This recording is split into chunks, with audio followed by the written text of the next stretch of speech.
देखिए दोस्तों, आप यहाँ पे थंबनेल देख पा रहे होंगे कि Israel will arrest UN chief. कौन ये? एक एंटोनियो गुटेरेस हैं जो कि पुर्तगाल से बिलोंग करते हैं। पुर्तगाल आपने नाम सुना होगा। और नेतन्याहू का सीधे सीधे कहना है कि इस आदमी को कहीं दिखे तो जेल में डाल दो। अब बात देखने वाली ये होगी कि इजराइल को यूएन से निकाल दिया जाएगा या नहीं निकाला जाएगा। मैं सब कुछ इस वीडियो में आपको बताऊंगा क्यों ये भड़क गए हैं। बेसिकली आप यहाँ पे आर्टिकल्स पढ़ पा रहे होंगे, Israel ban UN chief Guterres from entry in the country. आखिरकार ये मतलब इतना भड़क क्यों गए कि यूएन के जो टॉप मोस्ट लीडर हैं किसी कंट्रीज में, आप बोले तो यूएन के चीफ को ही इसने बैन कर दिया, अरेस्ट ऑर्डर निकाल दिया। तो यूएन को है ना, इजराइल आज से नहीं 4-5 सालों से उतना सीरियस लेता नहीं है। कुछ दिन पहले जब गाजा में ग्राउंड ऑफेंस चल रहा था, ग्राउंड इन्वेजन चल रहा था इजराइल का, तो यूएन के कुछ ऑफिशियल्स विजिट करना चाहते थे, कहां पे? गाजा के अंदर, ताकि वहां का वार का सिचुएशन जान पाए। लेकिन उसने क्या किया? इजराइल ने वीजा ही नहीं दिया। बात को समझिएगा। और ये यूएन ऑफिशियल्स हैं, मामूली कोई देश के प्रतिनिधि नहीं है, मामूली किसी देश के डिप्लोमेट्स नहीं है। यूएन ऑफिशियल्स कोई नहीं दिया। फिर कुछ दिन पहले एक स्पीच दे रहे थे इजराइल के एम्बेसडर, ठीक है, उन्होंने यूएन के डॉक्यूमेंट को डस्टबिन में डाल दिया। और कुछ दिन पहले ये आदमी एक और बार स्पीच देते हुए यूएन के अंदर, उसने पेज पूरा जो यूएन का एक चार्टर था उसको फाड़ के डस्टबिन में डाल दिया। तो इतना गट्स इजरायली के अंदर आखिर आता क्यों है? सब कुछ इस वीडियो में बताऊंगा। उससे पहले जान लीजिए, एक रिसेंट 19 तारीख को हुआ क्या कि यूएन में डिमांड होता है कि जो इजराइल है, जो फिलिस्तीन पे कब्जा किया है, उसको छोड़े। और बाकायदा 3rd by 1 वोटिंग होती है।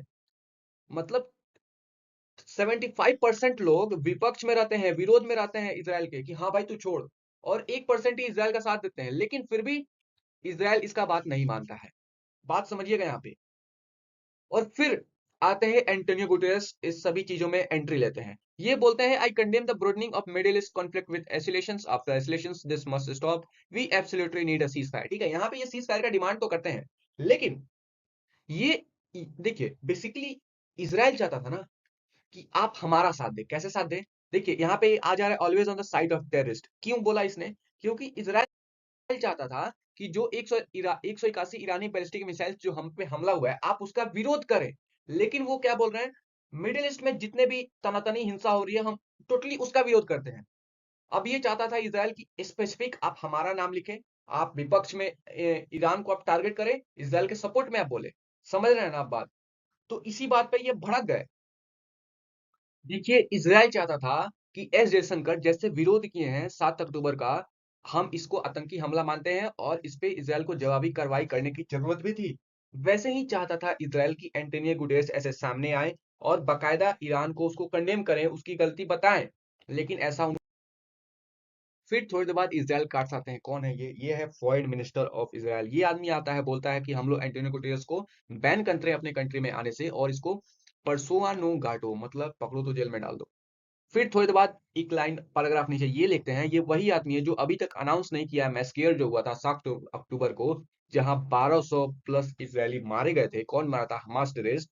और ये वही आदमी है जो आज तक हमास को टेररिस्ट ऑर्गेनाइजेशन नहीं बोला है। और इसी वजह से जो यूरोप की मीडिया है, इसको एंटोनियो गुटेरेस को बोलती है कि भाई तुम हमेशा टेररिस्ट का सपोर्ट करते हो। बात समझिए। और इसी वजह से मेन रीजन यही है जिसकी वजह से इनको बैन किया गया और इनको जेल में डालने का ऑर्डर दिया है। फिर थोड़ी देर बाद इजराइल, जैसे कुछ दिन पहले ये निकाला गया था कि सबने सभी को एलिमिनेट कर दिया, ये सारे टेररिस्ट ऑर्गेनाइजेशन है, सेम उसी तरह ईरान कल रात को क्या करता है कि जितने भी ऑफिशियल्स थे, हेड ऑफ ऑफिशियल्स थे, इन सभी का फोटो लगाता है और बोलता है execution list of Israeli terrorist, हम इन सभी को मारेंगे, एग्जीक्यूट करेंगे, निपटाएंगे। अब इस बात पे इजराइल और बढ़ जाता है। अब इजराइल ये चाहता है कि यूएन बीच में बोले ना बीच में आए। जिस तरह से हमला किया ना ईरान ने इजराइल के ऊपर, 400 प्लस बैलिस्टिक मिसाइल्स। अब इजराइल का टारगेट ये है, पहला सुप्रीम लीडर अयतुल्ला खमैनी, सेकंड है ऑयल रिफाइनरी, थर्ड है न्यूक्लियर फैसिलिटीज। और ये हमला करेगा, इजराइल हमला घुस के करेगा, इनको मारेगा। हमको तो लग रहा है कि 4th नंबर पे इसके कहीं प्रेसिडेंट भी नहीं हो, क्योंकि जो पिछले प्रेसिडेंट थे उनको भी तो इजराइल ही मरवाया था ना। तो ये सारे मेन टारगेट्स हैं जिनको इजराइल अभी टारगेट करने वाला है। उम्मीद है ये सारा वीडियो आपको समझ में आया होगा, और समझ में आया तो लिटरली आप शेयर करें, सब्सक्राइब करें। जय हिंद।